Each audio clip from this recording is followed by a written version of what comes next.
तमेव लोकशङ्करं नमामि शङ्करं गुरुं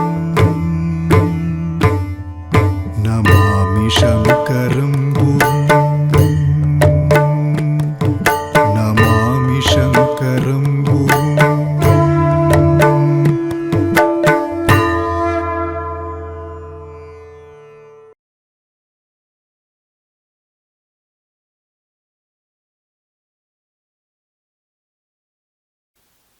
ओं नमः प्रणवार्थाय शुद्धज्ञानैकमूर्तये निर्मलाय प्रशान्ताय दक्षिणामूर्तये नमः। मालासुधा कुम्भविबोधमुद्रा विद्याविराजत्करवारिजाताम् अपारकारुण्यसुधाम्बुराशिं श्रीशारदाम्बां प्रणतोऽस्मि नित्यम्। यस्याङ्घ्रियुगलध्यानं भवं नौरिव तारयेत् तं श्रीजगद्गुरुं वन्दे शङ्करं देशिकोत्तमं। सदाशिवसमारम्भां शङ्कराचार्यमध्यमाम् अस्मदाचार्यपर्यन्तां वन्दे गुरुपरम्पराम्। ओं नमो ब्रह्मादिभ्यो ब्रह्मविद्यासम्प्रदायकर्तृभ्यो वंशऋषिभ्यो महद्भ्यो नमो गुरुभ्यः। सर्वोपप्लवरहितप्रज्ञानघनः प्रत्यगर्थो ब्रह्मैवाहमस्मि। உபய ஜகத்குரு அவர்களுடைய திவ்ய பாதத்தாமரைகளுக்கு அநேக நமஸ்காரங்கள். சென்ற தொடரில் நாம் வேதங்கள் என்றால் என்ன, பகவானுடைய மூச்சுக்காத்தாக இந்த வேதங்கள் எப்படி இருக்கின்றன, 4 பாகங்களாக இந்த வேதங்களை வகுத்தவர் யார், ரிக்வேதேன ஹோதா கரோதி, யஜுர்வேதேன ஆத்வர்யுஹு, சாமவேதேன உத்காதா, சர்வைர் பிரம்மா என்ற வாக்கியத்தின்படி ஹோத்ருவேதா, அத்வர்யுவேதா, உத்காத்ருவேதா, பிரம்மவேதா என்றால் என்ன, வேதாட்சரங்கள் அனைத்தும் வேதம் 4லும் மெய்ப்பொருளாவது நாதன் நாமம் நமசிவாயவே என்று சொல்லும் வண்ணம் பகவானுடைய நாமங்களாக எப்படி இருக்கின்றது, வேதம் ஓதுவது வேதியர்க்கு அழகு என்று எதற்காக சொன்னார்கள்.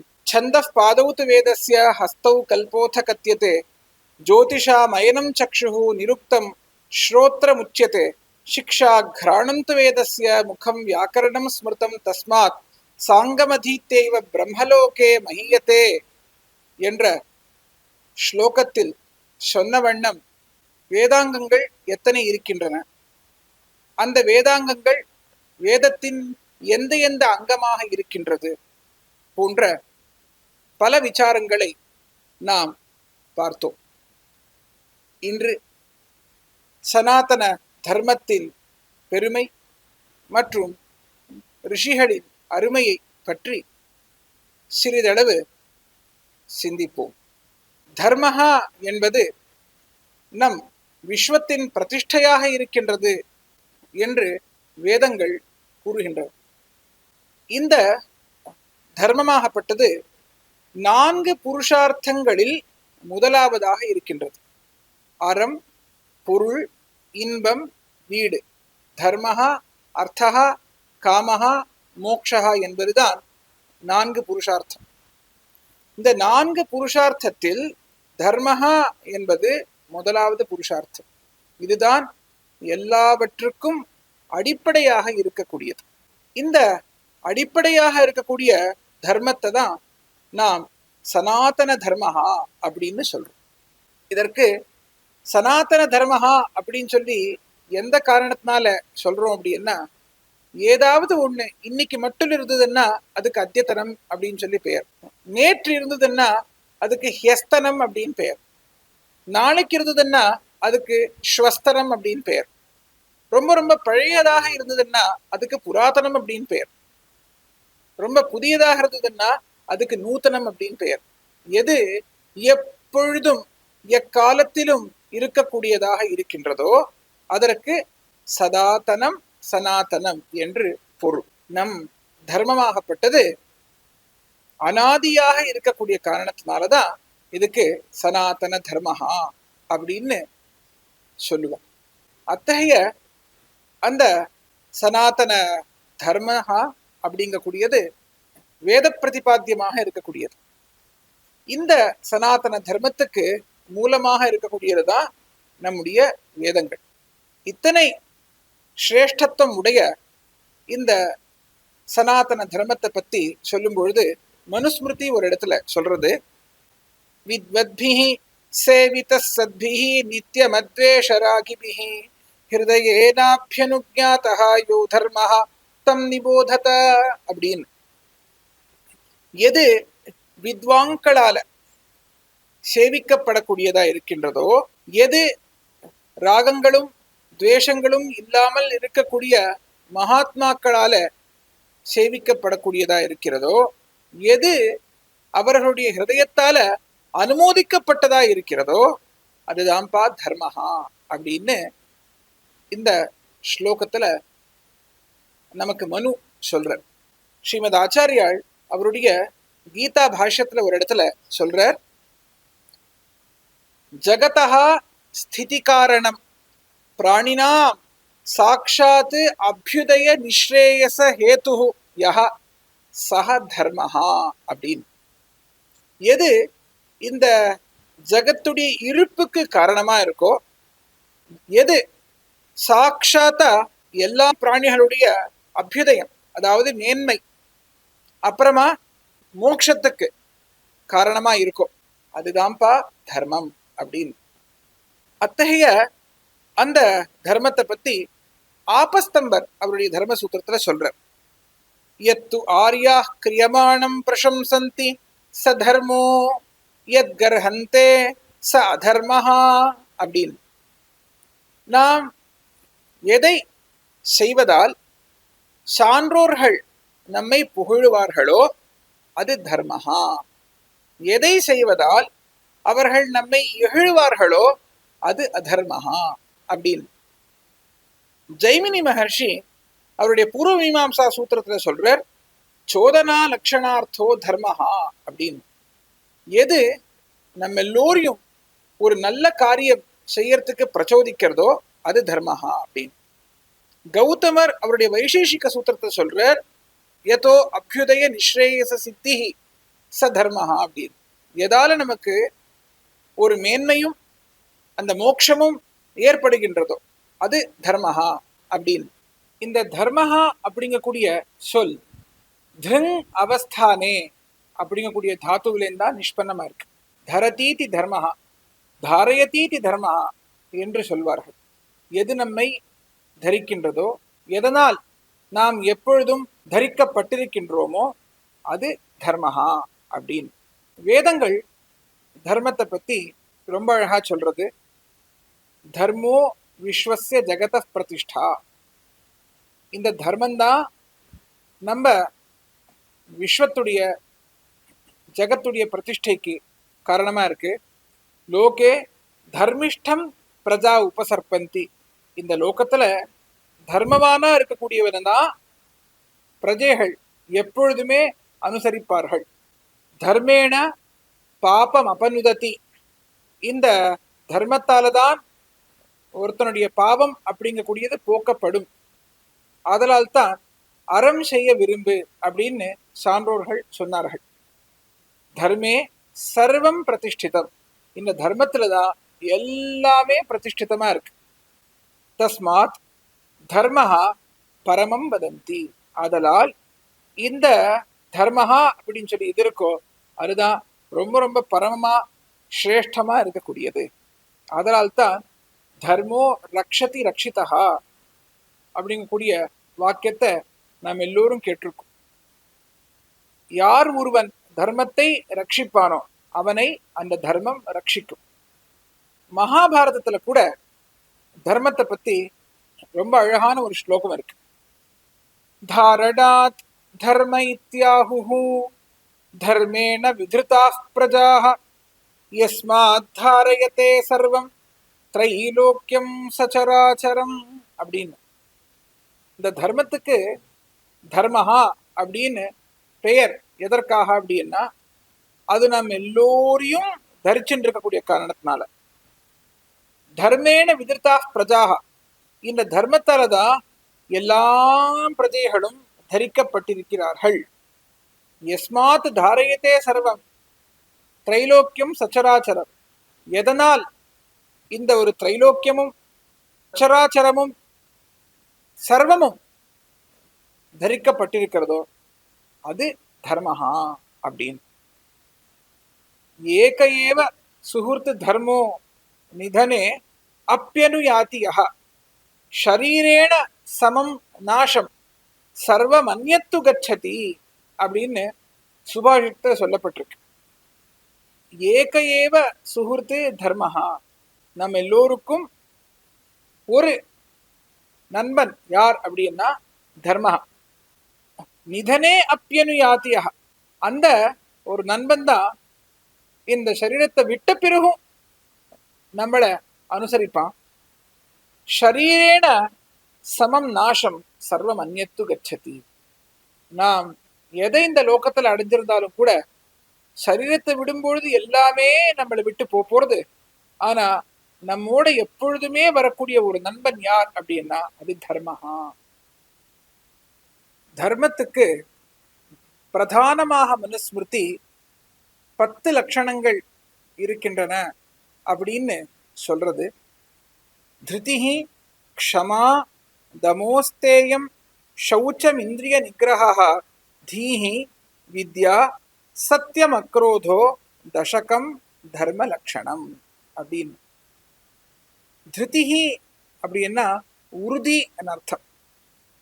க்ஷமா அப்படின்னா மன்னிக்கக்கூடிய குணம். தமஹா உடலை அடக்குதல். அஸ்தேயம் திருடாமல் இருக்கக்கூடியது. சௌச்சம் தூய்மையுடன் இருக்கக்கூடியது. இந்திரிய நிகிரஹா புலன்களை அடக்குவது. தீஹி நல்ல புத்தியுடன் இருக்கக்கூடியது. வித்யா உத்தமமான வித்யை பெறுவது. சத்தியம் சத்தியத்தை பேசுவது. அக்ரோதகா கோபம் கொள்ளாமல் இருக்கக்கூடியது. இவை தர்மத்தின் 10 லட்சணங்கள் அப்படின்னு நமக்கு மனுஸ்மிருதி சொல்றது. இத்தனை பெருமை வாய்ந்த இந்த தர்மத்தை நமக்கு புரியும் வண்ணம் எடுத்து சொன்னவர்கள்தான் நம்முடைய ரிஷிகள். அந்த ரிஷி பரம்பரையை நாம் என்றென்றும் நமஸ்கரிக்க வேண்டும். ரிஷி அப்படிங்கக்கூடிய சொல்லுக்கு அர்த்தம் ரிச்சதி அப்படின்னு சொல்லி சொல்லுவான். யாராலும் அடைய முடியாததை அடையக்கூடியவர்கள் ரிஷிகள் அப்படின்னு. வேத மந்திரங்களை இந்த ரிஷிகள் பார்த்த காரணத்தினால அவளுக்கு மந்திர திரஷ்டாரஹா அப்படின்னு பெயர். ஆதலால் திருஷ் அப்படிங்கக்கூடிய அந்த தாத்துல இருந்தும் கூட ரிஷி அப்படிங்கக்கூடிய சப்தம் வந்திருக்கலாம் அப்படின்னு சில பேர் அபிப்பிராயப்படுறார். ரிஷிகளை பத்தி சொல்லும் பொழுது நம்ம சாஸ்திரம் சொல்றது, ஊர்த்வரேதஸ்தபஸ்யாகஹ நியதாஷீச்ச சம்யமீ ஷாபானுக்ரஹயோஷக்தஹ சத்யசந்தோ பவேத் ரிஷிஹி அப்படின்னு. யார் செங்குத்துத்தன்மை உடையவர்களாக பிரம்மச்சரியத்துடன் தபோனிஷ்டையுடன் இருக்கின்றார்களோ, யார் ஆகாரத்தில் கட்டுப்பாடுடன் இருக்கின்றார்களோ, யார் அவர்களது புலனை அடக்கி ஆசையை அடக்கி ஒரு துறவரத்தில் இருக்கின்றார்களோ, யார் சாபத்தை கொடுக்க அனுகிரகம் செய்ய வல்லுவர்களாக இருக்கின்றார்களோ, யார் எப்பொழுதும் சத்தியத்தை பேசுபவர்களாக இருக்கின்றார்களோ அத்தகையவர்கள்தான் ரிஷி என்று இந்த ஸ்லோகம் நமக்கு சொல்கின்றது. பகவத்கீதையில பகவான் சொல்றார், துக்கேஷ்வனுத்விக்னமனாஹ சுகேஷு விகதஸ்பிருஹ வீதராக பயக்ரோத ஸ்திததீர் முனிருச்சியதே. எந்த விதமான துக்கத்தினாலும் உத்விக்னம் கொள்ளாமல் இருக்கக்கூடியவர்கள், சுகத்தில் சிறிதளவும் ஆசை இல்லாமல் இருக்கக்கூடியவர்கள், ராகத்தையும் பயத்தையும் குரோதத்தையும் விட்டவர்களாக ஸ்திர புத்தியுடன் இருக்கக்கூடியவர்கள் முனிகள், ரிஷிகள் என்று. இத்தனை அருமை வாய்ந்த ரிஷிகளை நாம் எப்பொழுதும் நமஸ்கரிக்க வேண்டும். ஆதலால் தான் நம் சாஸ்திரங்கள் சொல்கின்றது, நமோஸ்து விருந்தாரக வந்திதேபியோ நமோஸ்து வித்யாதர பூஜிதேபியः நமோஸ்து வேதாகில தத்துவவித்யோ நமோஸ்து சப்தபிய ரிஷீஸ்வரேபியः அப்படின்னு.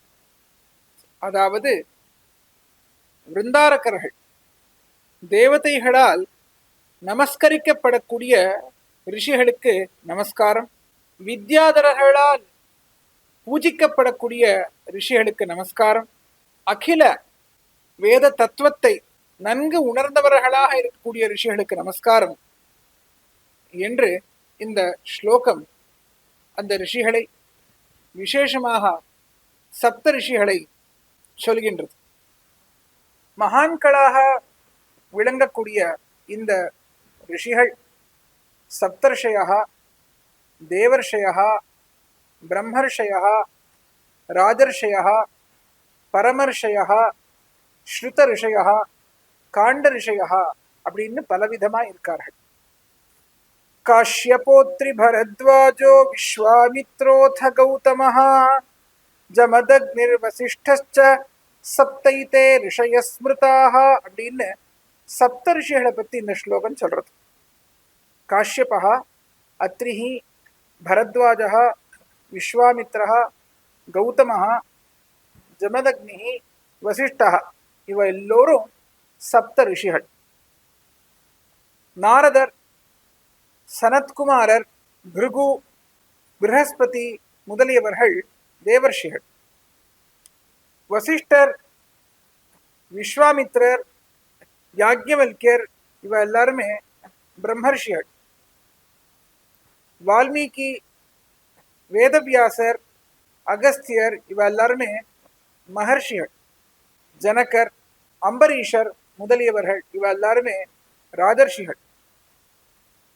திவ்யமான சக்தி உடையவர்கள் பரமர்ஷிகள். வேதங்களை